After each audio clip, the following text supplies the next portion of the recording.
Bonjour, dans cette vidéo, on aborde donc l'utilisation de la base de données MongoDB et les éléments de base pour pouvoir s'en servir. On va aborder d'une part l'environnement dans lequel on va utiliser cette base de données, à savoir un environnement dockerisé, et puis quelques usages de base, quelques requêtes élémentaires, à la fois en utilisant le Mongo Shell et puis en PHP.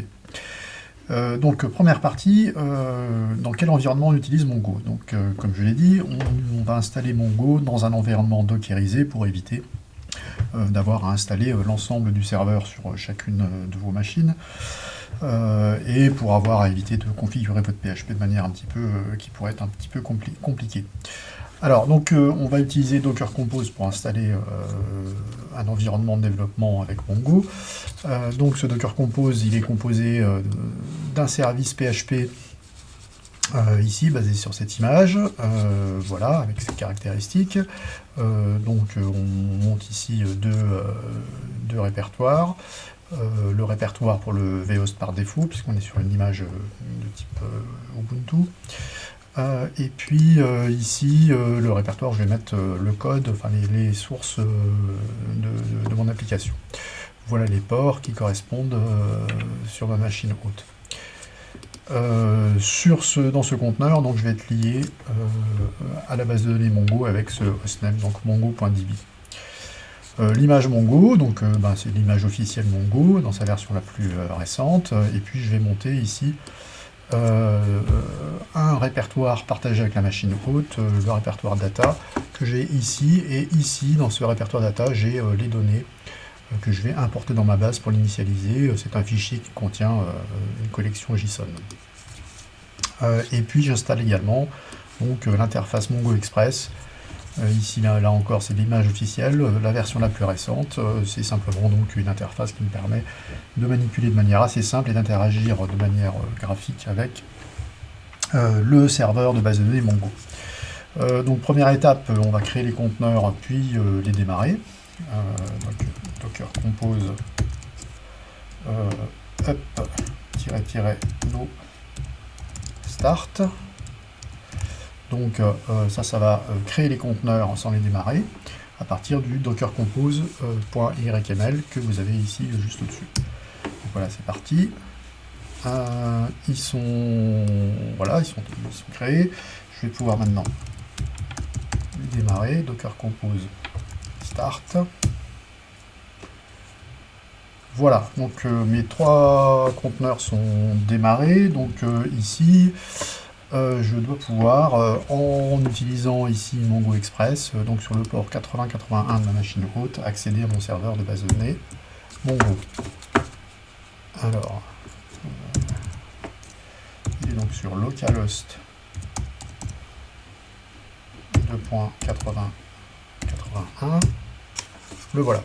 Donc un serveur, enfin voilà, une base de données Mongo toute fraîche, avec dans le serveur 3 bases de données qui sont créées au démarrage, mais rien d'autre. Voilà, donc j'ai maintenant, je peux créer une base de données ici, je vais l'appeler, j'ai oublié de mettre son nom, je vais lui mettre un nom, la base test Mongo, pour vérifier que ça se passe bien. Créer de database, voilà, elle a été créée, elle est là. Elle est bien entendu vide, il n'y a pas de collection dedans. Bien.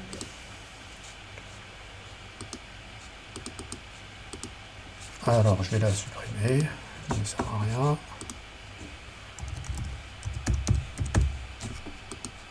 Voilà.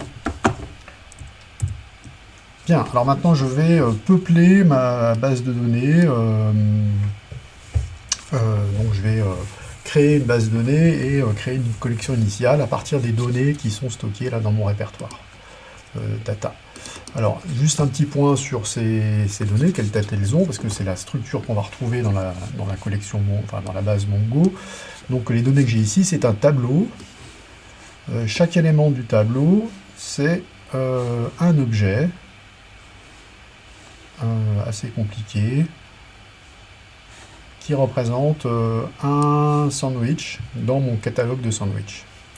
Donc j'ai le nom du sandwich, une description, le type de pain. Ensuite, j'ai ici une entrée image qui contient un tableau de description d'image de ce sandwich. On a ici voilà, le titre de l'image, la taille des images, et puis un nom de fichier. Alors j'ai juste les données, hein, j'ai pas les vraies images, mais c'est juste pour illustrer. Ensuite j'ai une entrée ici qui contient le tableau des catégories à laquelle appartient le sandwich. Donc là notre sandwich bûcheron, il appartient à la catégorie traditionnelle et à la catégorie chaud. Et puis ici j'ai les tailles dans lesquelles sont disponibles ces sandwichs. Donc pour chaque sandwich on a les différentes tailles, petite fin, complet, grosse fin, ogre, pour les grosses fins. Enfin les très grosses fins. Et pour chaque catégorie, j'ai le prix du sandwich dans cette catégorie. Donc évidemment, le prix d'un sandwich dépend de la catégorie. Voilà, et j'ai comme ça un certain nombre de sandwichs. J'en ai, il y en a 6 ou 7. Bien, on va faire l'import de ces données dans la base Mongo. Alors, pour pouvoir interagir avec le serveur, il faut que je me connecte dans le conteneur qui exécute la base Mongo.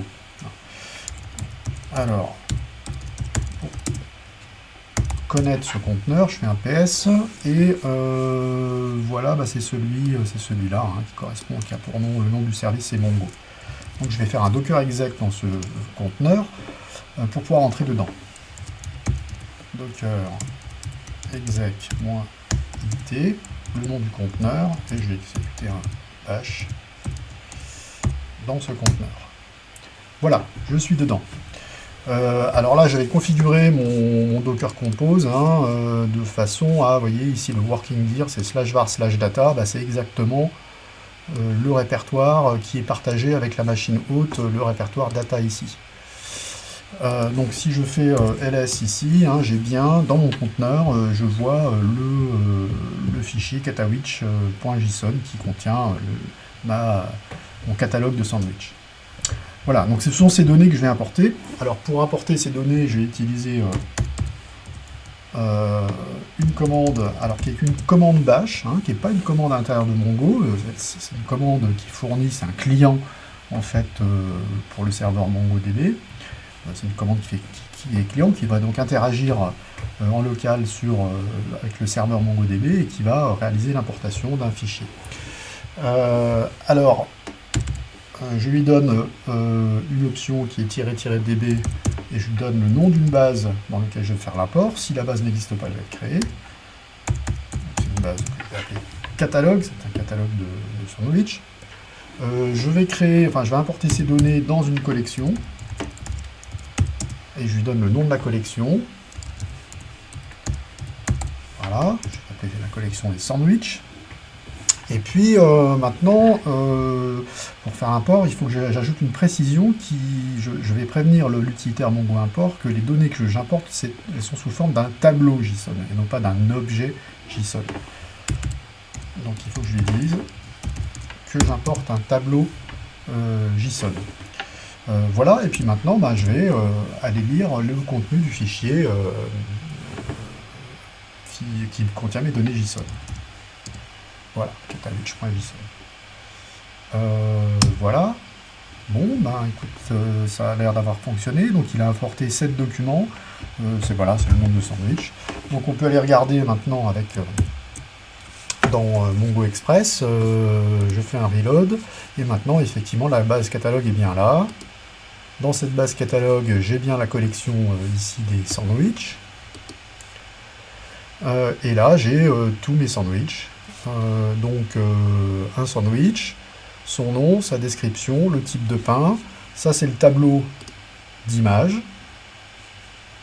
Donc c'est un tableau d'objets JSON. Voilà, ça c'est... je pourrais l'éditer ici directement. Je déplie ici. Donc là, j'ai un tableau d'image. Ici, j'ai un tableau. Je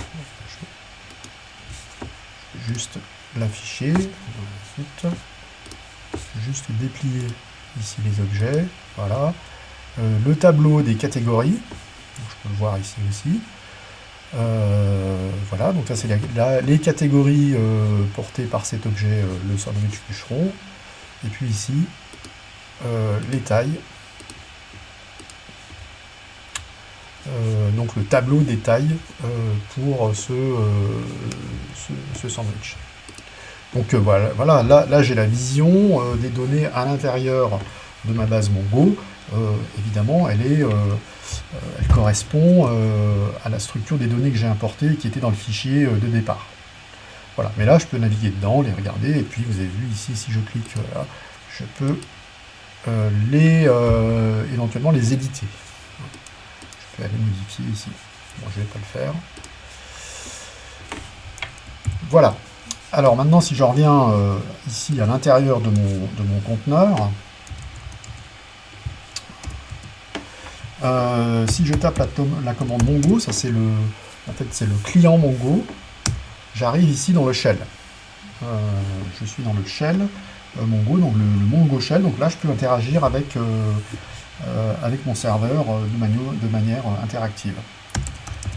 Alors je vais lui dire que j'utilise la base catalogue. Voilà, j'utilise la base catalogue, donc quand on fait db, ici c'est la base catalogue. Et puis maintenant, si on veut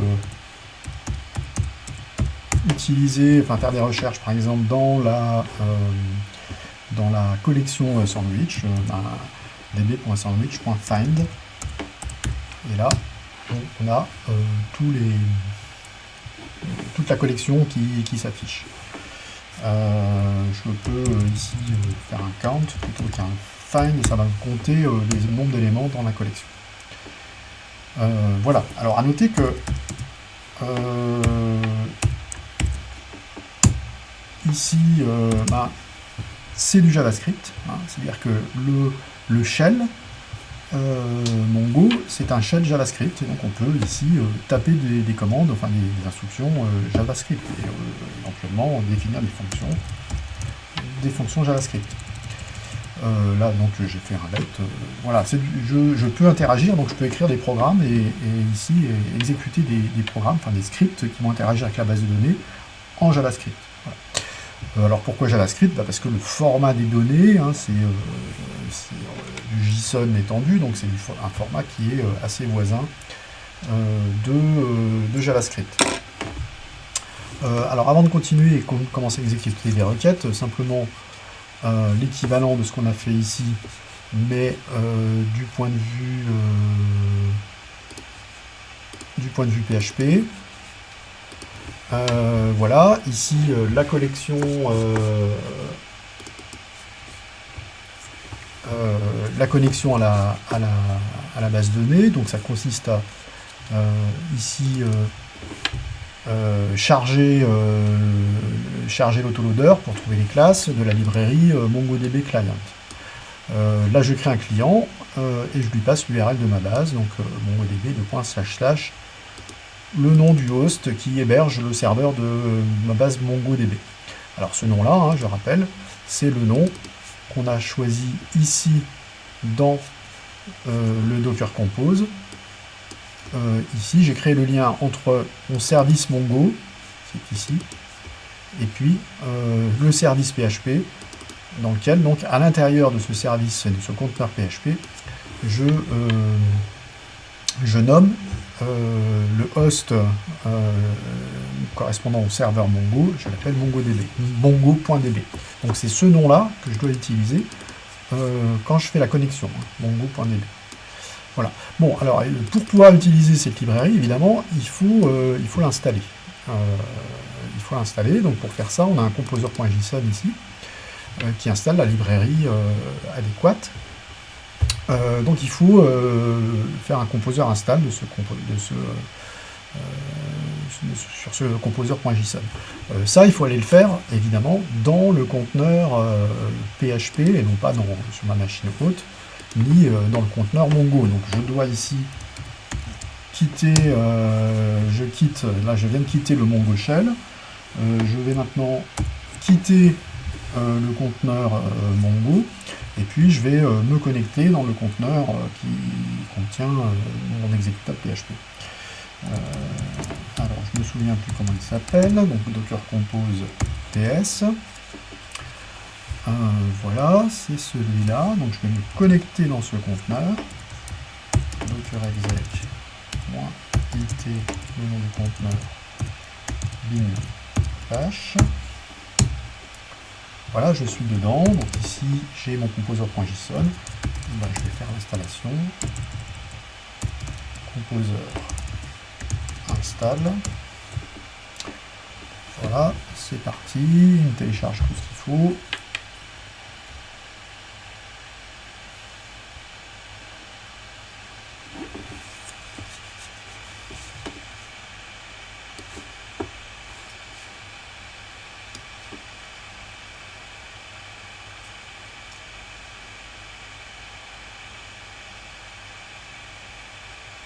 Voilà. Bien, alors ben, on va tenter d'exécuter notre index. Donc on va faire l'équivalent d'un find, et je vais le faire là en PHP. Donc bon, là, on va simplifier ça.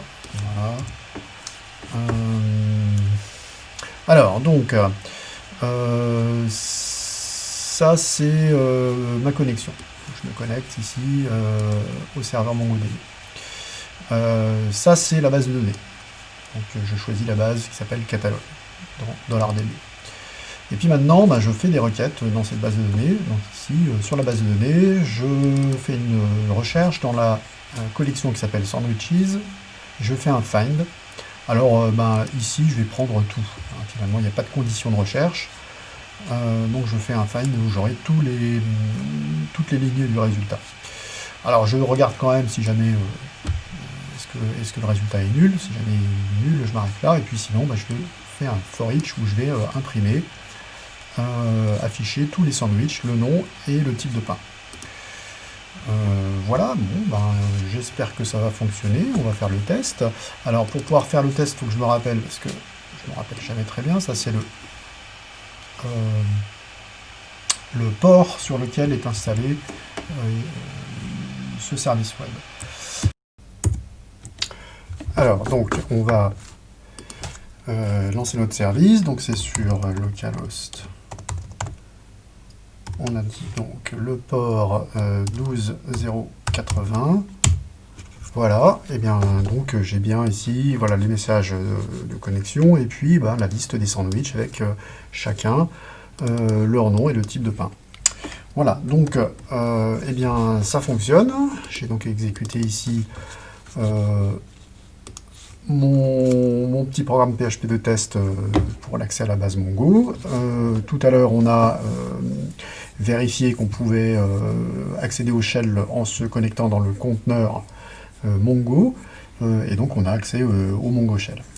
Voilà, tout est prêt pour la suite, pour traiter des requêtes maintenant sur cette petite base de données qui contient une collection d'objets représentant des sandwichs.